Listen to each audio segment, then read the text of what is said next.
Mount Everest विजेता हिमाचल प्रदेश की पहाड़ जैसी बेटी बलजीत कौर अन्नपूर्णा चोटी फतेह करने पर अपने प्रदेश वापस लौट आई है।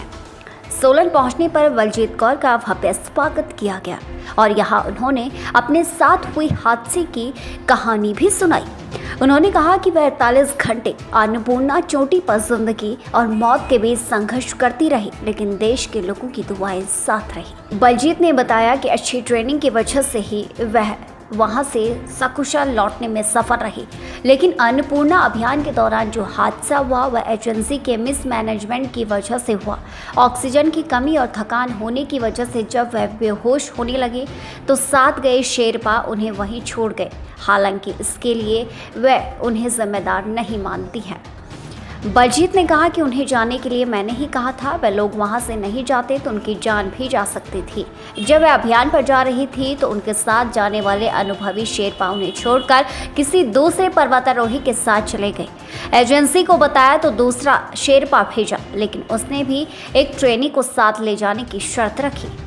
बलजीत ने बताया कि जब अभियान शुरू हुआ तो शेरपा ने उसे और ट्रेनी को आगे चलने को कहा और खुद बाद में आने की बात कही। करीब 7000 मीटर की ऊंचाई पर पहुंचने पर एक दूसरा ही शेरपा हांफता हुआ आया और बोला कि उनके शेरपा ने उसे भेजा है।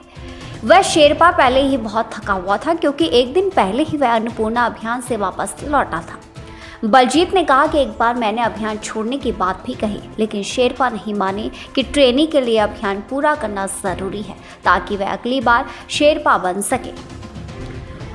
बलजीत ने कहा कि समिट तक पहुंचने के तकरीबन 100 मीटर नीचे ही वह माउंटेन सिकनेस के शिकार होने लगी।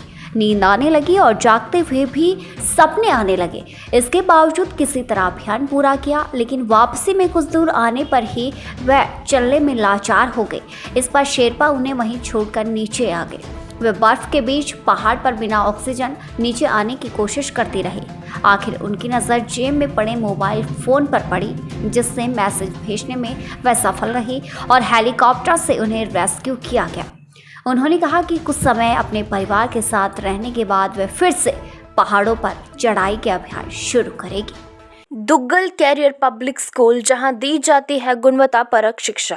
पांवटा साहिब का एकमात्र ऐसा स्कूल जिसने छात्रों को स्कूली शिक्षा के साथ साथ करवाई जाती है जेईई मेंस, एनडीए, एनटीएससी और नीट जैसी प्रतियोगी परीक्षाओं की तैयारियां। बोर्ड परीक्षाओं और स्पोर्ट्स में भी हमेशा अव्वल रहते हैं दुग्गल स्कूल के छात्र।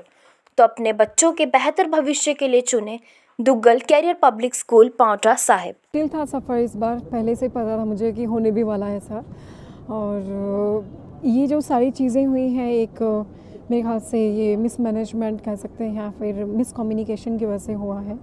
और इसका जो थोड़ा बहुत मैं बोलना चाहूँगी, तो जो नेपाल से जो न्यूज़ें आई थी, बिना सोचे समझे ही और बिना इंक्वायरी किए उन्होंने छाप दिया।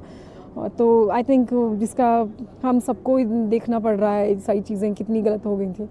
तो ये सब कुछ वहीं से मैनेजमेंट सही नहीं हुआ। और रही बात मेरे क्लाइंबिंग की, तो मेरे क्लाइंबिंग के दौरान मतलब पूरी रात जिस तरह से मैं कर सकती थी, जो मैंने हिम्मत जुटाई और जो मेरे को आज तक जो शिक्षा दी है, जहाँ से मेरे इंस्ट्रक्टर ने मुझे समझाया है या फिर जिन्होंने मुझे ट्रेनिंग दी है, मैंने वही फॉलो किया है जो जब मैं अपने होश में होती थी।